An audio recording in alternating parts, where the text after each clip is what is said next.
Answers after the release of an accused violent offender.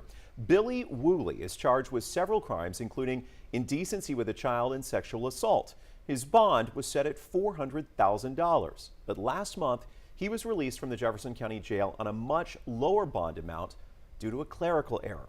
Woolley was eventually rearrested about a day later. But as 12 News reporter Ebony Coleman found out, that only happened after one of Woolley's possible victims reached out to authorities. Ebony. Guys, Brendan Jordan last week, Sheriff Zena Stevens, she told us Woolley was only out of jail for a few hours. A victim saw a story and she emailed us to say that wasn't true.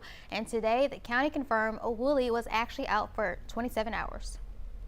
Are we going to wake up tomorrow morning and he's going to be gone, or is he going to do something in the night? This woman claims she was in an abusive marriage with Billy Woolley for 8 years. She's a victim in this case, so we're protecting her identity. When she found out Woolley bonded out of Jefferson County Jail last month, she reached out to the district's attorney's office. I happen to know that he has posted bond. He is waiting to bond out right now. He's just waiting for it to process and then they'll pick him up.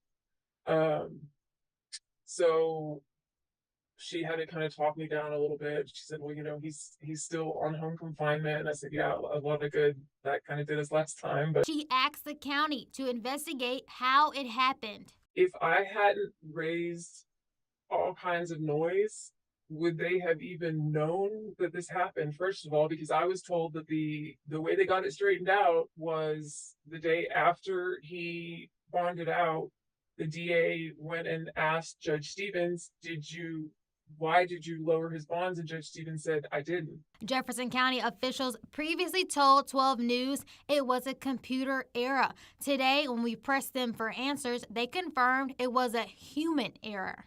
What happens is they send memorandums, and instead of sending a separate memorandum, it included old bond amounts with new conditions.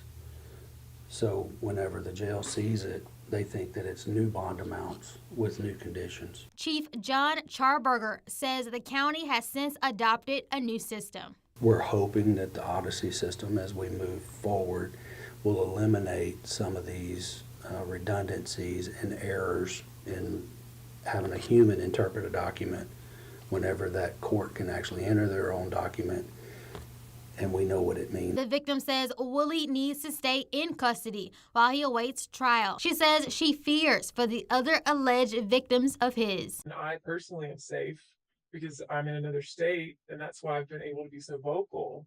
But the women in Southeast Texas, all of his ex-wives that are still there, all of his victims that are still there, they're still in danger. Now, Woolley faces 4 separate charges: sexual assault, aggravated assault, indecency with a child, and felony assault of family violence. The jail confirms his bond now totals to $400,000. Ebony Coleman, 12 News.